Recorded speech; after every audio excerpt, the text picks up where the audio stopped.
Hi friends, எல்லாத்துக்கும் வணக்கங்க.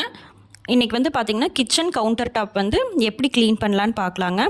நம்மளை மாதிரி ஹோம் மேக்கர்ஸ்க்கு வந்து நம்ம டே வந்து ஸ்டார்ட் ஆகிறதும் கிச்சனில் தாங்க, எண்ட் ஆகிறதும் கிச்சனில் தான். அதனால் நம்ம கிச்சன் வந்து நீட்டாக இருந்தால் மட்டும்தான் நம்மளுக்கு இன்ட்ரெஸ்ட்டாக டக்குன்னு வேலையும் முடியும், இன்ட்ரெஸ்ட்டாக சமைக்கவும் தோணும். நம்ம நார்மலாக கிச்சன் வந்து எல்லோரும் க்ளீன் பண்ணுற மாதிரி விம் ஜெல்லோ இல்லை ஏதாவது லிக்விட் மிஸ்டர் மசில் லிக்விடோ எது வேணாலும் யூஸ் பண்ணி நீங்கள் க்ளீன் பண்ணலாம். ஆனால் வந்துட்டு இந்த ஜிங்க் கிட்டேலாம் நம்ம வெசல் வாஷ் பண்ணும்போது அந்த சோப்பு தண்ணியெல்லாம் பட்டு அங்கங்கே ஒயிட்டாக அந்த கிரானைட்டில் இறங்கிரும். பார்க்குறக்கே நம்மளுக்கு அங்கங்கே ஒயிட்டாக ஒரு மாதிரி வட்டாக இருக்கும். இந்த மோர் தயிர் பாலெல்லாம் சிந்துறது அது எல்லாமே வந்து அப்படியே பிடிச்சிக்கும், கிரானைட்லேயே இறங்கிரும். அதெல்லாம் எப்படி க்ளீன் பண்ணலான்னு பார்க்கலாம் வாங்க. நம்ம ஃபஸ்ட்டு வந்து நார்மலாக கவுண்டர் டாப்பை வந்து க்ளீன் பண்ணிக்கலாம். அதுக்கு வந்து நான் இன்றைக்கி ஒரு கப்பில் தண்ணி எடுத்துகிட்டு ஒரு லெமன் ஃபுல்லாக புழிஞ்சு எடுத்துக்கிறேங்க. நீங்கள் வந்து ஸ்ப்ரே பாட்டில் இருந்தால் கூட அந்த ஸ்ப்ரேயரில் வந்துட்டு தண்ணி எடுத்துகிட்டு லெமனு, நம்ம சமையலுக்கு யூஸ் பண்ணுற சால்ட் உப்பு ரெண்டையும் போட்டு விம் ஜெல் இருந்தால் யூஸ் பண்ணிக்கோங்க. இல்லாட்டி சோப்பு இருந்தால் கூட ஒரு துளியுண்டு போட்டுக்குங்க. இந்த மூணையும் லெமன், சால்ட் உப்பு ப்ளஸ் விம் ஜெல் இந்த மூணையும் நல்லா கலந்துட்டு இந்த மாதிரி ஸ்க்ரப்பரில் நல்லா தேய்ச்சி விட்டுருங்க. நல்லா தேய்ச்சி விடும்போது இந்த லெமனும் சால்ட் உப்பும் ரெண்டும் சேரும்போது நல்லா ரியாக்ட் ஆகி நம்மளுக்கு அந்த எண்ணெய் பசையெல்லாம் நல்லா எடுத்துருங்க. அப்புறம் பார்த்திங்கன்னா நல்லா லெமன் யூஸ் பண்ணுறனால நல்லா நம்மளுக்கு ஃப்ளேவர் நல்லா வாசமாகவும் இருக்கும். இந்த மாதிரி நல்லா தேய்ச்சி விட்டுட்டிங்கன்னா அந்த எண்ணெய் பிசுக்கெலாம் நல்லா போயிருங்க. லெமனுக்கும் சால்ட் உப்புக்கும் தான் நம்மளுக்கு அந்த எண்ணெய் பிசுக்கு அழுக்கெல்லாம் டக்குன்னு வரும். இந்த மாதிரி ஃபுல்லாக நல்லா ஊற வச்சு விட்டுருங்க. நம்ம ஸ்டவ்வையும் க்ளீன் பண்ணிவிட்டு அடுத்து அப்படியே மேலே டைல்ஸையும் இந்த மாதிரி அதே லிக்விடை யூஸ் பண்ணி மேலே டைல்ஸு சிம்னி எங்கெங்கே உங்களுக்கு க்ளீன் பண்ணுமோ எல்லாம் பண்ணிவிட்டு அதுக்கப்புறம் இந்த மாதிரி ஒரு பனியன் கிளாத்து நல்லா தேய்ச்சி விட்டதை இந்த மாதிரி ஒரு பனியன் கிளாத்தோ டவலோ எடுத்துகிட்டு நல்லா அந்த மேலே ஊறி இருக்கிறத இந்த மாதிரி தொடச்சி எடுத்துருங்க. இந்த மாதிரி தொடச்சிட்டிங்கனாவே நல்லா பளிச்சுன்னு இருக்கும். நம்ம தண்ணியெல்லாம் ஊற்றி கழுவணுங்கிறதே இல்லை. இந்த மாதிரி ஃபஸ்ட்டு வந்து ஸ்க்ரப் பண்ணி விட்டுட்டு ட்ரை கிளாத்தில் தொடச்சிருங்க. அதுக்கப்புறம் நம்ம ஜிங்க் ஏரியா பார்த்திங்கன்னா அதுக்குன்னு தனியாக ஜிங்க்கு வாஷ் பண்ணுறதுக்குன்னு தனியாக அந்த ப்ரஷ் யூஸ் பண்ணிக்கோங்க. அதே லிக்விட் யூஸ் பண்ணி நல்லா இந்த மாதிரி தேய்ச்சி விட்டுருங்க. என்ன தான் நீங்கள் தேய்ச்சி விட்டிங்கனாலும் அந்த ஒயிட்டாக பிடிச்சிருக்கிறது அப்படியே தான் இருக்குங்க.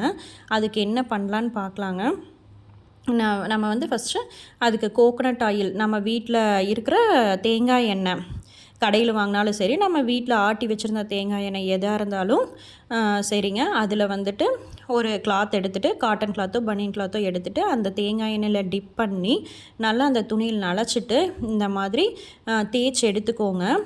ஃபஸ்ட்டு வந்து நம்ம அந்த கவுண்டர் டாப் வந்து க்ளீன் பண்ணிவிட்டு நல்லா ட்ரை ஆயிடணும், தண்ணி இல்லாமல் தொடச்சி எடுத்துருங்க. அதுக்கப்புறம் நல்லா அந்த கவுண்டர் டாப் வந்து நல்லா வரன்னு இருக்கும்போது இந்த தேங்காய் எண்ணெய் வந்துட்டு இந்த மாதிரி அந்த எங்கெங்கே ஒயிட்டாக கிரானைட்டில் இருக்கும் அது எல்லாத்தையும் அந்த தேங்காய் எண்ணெய் வச்சு நல்லா ஸ்க்ரப் பண்ணிடுங்க. இந்த தேங்காய் எண்ணெய் வந்து நீங்கள் போடவே அந்த ஒயிட் கலர்லாம் வந்துட்டு கொஞ்சோண்டு அப்படியே மறையறக்க ஆரம்பிச்சிரும். நல்ல ஷைனிங்காகவும் இருக்கும். தேங்காய் எண்ணெய் யூஸ் பண்ணும்போது அளவாக எடுத்து யூஸ் பண்ணிக்கோங்க. இல்லாட்டி ரொம்ப தேங்காய் எண்ணெய் போட்டிங்கன்னா நம்மளுக்கு ஒரு மாதிரி மறுபடியும் சமைக்கும்போது வதப்பாக இருக்கும். அளவாக தேங்காய் எண்ணெய் டிப் பண்ணிவிட்டு இந்த மாதிரி நல்லா ஸ்க்ரப் பண்ணிட்டிங்கனாவே அந்த கலர் அங்கங்கே ஒயிட்டாக இருக்கிறதெல்லாம் இல்லாமல் நல்லா உங்களுக்கு கிரானைட்டை பார்க்கும்போதே பளிச்சுன்னு கருப்பாக அழகாக இருக்கும். பார்க்கும்போதே நம்மளுக்கு நல்லா ஷைனிங்காக நல்லா இருக்குங்க. புது கிரானைட் கல் மாதிரி இப்போ தான் நம்ம கிச்சன் வந்து புதுசாக கல் போட்ட மாதிரி இருக்கும். இங்கே பாருங்கள், அந்த ஜிங்கில் வந்துட்டு நான் என்ன தான் கழுவினாலும் அந்த சோப்பு தார உள்ளே அப்படியே படிஞ்சு இறங்கிருச்சுங்க. அதுக்கு இந்த மாதிரி தேங்காய் எண்ணெய் வச்சு நம்ம ஸ்க்ரப் பண்ணும்போது அந்த ஒயிட்டாக பிடிச்சிருக்கிறது வந்துட்டு அந்த கலர் அந்த தேங்காய் எண்ணெய் சேர அப்படியே அது கருப்பாயிக்குங்க.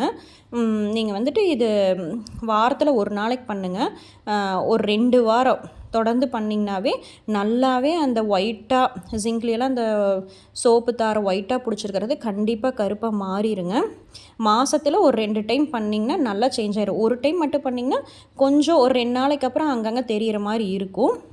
மறுபடியும் அடுத்த வாரத்தில் ஒரு நாள் பண்ணிங்கனாவே கண்டிப்பாக எல்லாமே வந்துட்டு நல்லா கருப்பாயிருங்க. நீங்கள் வேறு எதுவுமே யூஸ் பண்ண வேண்டாம். தேங்காய் எண்ணெய் மட்டும் இந்த மாதிரி ஸ்க்ரப் பண்ணி விட்டிங்கனாவே நல்ல எஃபெக்டாக இருக்கும். நம்ம வந்து ஜிங்க்கு இப்போ பாருங்கள் நல்லா கருப்பாயிருச்சு. இந்த மாதிரி தான் நீங்கள் இது வந்து நைட்டு பண்ணிட்டு படுத்திங்கன்னா காலையில் எந்திரிச்சு நம்ம கவுண்டர் டாப் பார்க்கும்போதே அப்படியே புது கிரானைட் மாதிரி இருக்குங்க. நம்ம வந்துட்டு வாஷ் பேஷனு, பாத்ரூமில் வந்துட்டு வாஷ் பேஷனு அந்த மாதிரி ஒயிட்டாக சோப்பெல்லாம் வைக்கிற இடத்துலலாம் பிடிச்சிருக்கும். அதுக்கெல்லாம் வந்துட்டு இந்த தேங்காய் எண்ணெய் போட்டு விட்டிங்கன்னா சூப்பராக அப்படியே புது கிரானைட் மாதிரி கருன்னு மாறிடுங்க. இங்கே பாருங்கள் ஃபஸ்ட் இருந்ததுக்கு இப்போ எப்படி அந்த தேங்காய் எண்ணெய் போட்டதையும் நல்லா கருப்பாக மாறிடுச்சு.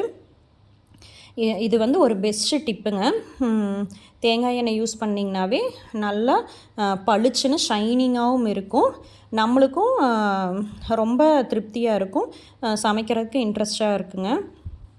நம்ம யாராவது கெஸ்ட்டு வராங்கனாவே என்னடா இப்படி இருக்குதுன்னு நினைக்க வேண்டாம். டக்குன்னு அந்த தேங்காய் எண்ணெய் எடுத்துகிட்டு நீங்கள் ஸ்க்ரப் பண்ணி விட்டிங்கனாலே இந்த மாதிரி நம்ம கிச்சன் வந்து புது கிச்சன் மாதிரி சூப்பராக இருக்குங்க.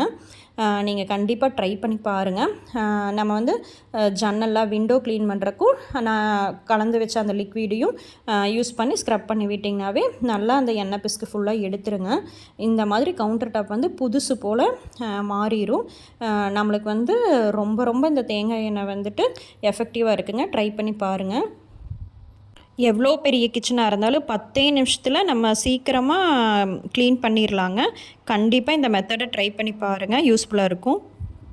இன்றைக்கி இங்கிலீஷ் வேர்டு என்னென்னு பார்த்தீங்கன்னா நம்மளுக்கு வந்து கரண்டின்னு தான் தெரியும். கரண்டிக்கு இங்கிலீஷில் வந்து ட்ரவல்னு சொல்லுவாங்க. அதே வந்துட்டு தோசை கரண்டிக்கு வந்து தோசை டர்னர்னு சொல்லுவாங்க. இன்றைக்கி வந்து பார்த்திங்கன்னா 181 அப்படின்னு நீங்கள் கால் பண்ணிங்கனாவே உமன் ஹெல்ப்லைன் நம்பருங்க, எகெயின்ஸ்ட் வைலன்ஸ். நம்மளுக்கு ஏதாவது உமன்ஸுக்கு ஹெல்ப் வேணுன்னா 181க்கு கால் பண்ணுங்கள். இந்த வீடியோ உங்களுக்கு பிடிச்சிருந்தா மறக்காமல் சப்ஸ்கிரைப் பண்ணிக்கோங்க. என் சேனலுக்கு சப்போர்ட் பண்ணிக்கோங்க. Thank you all.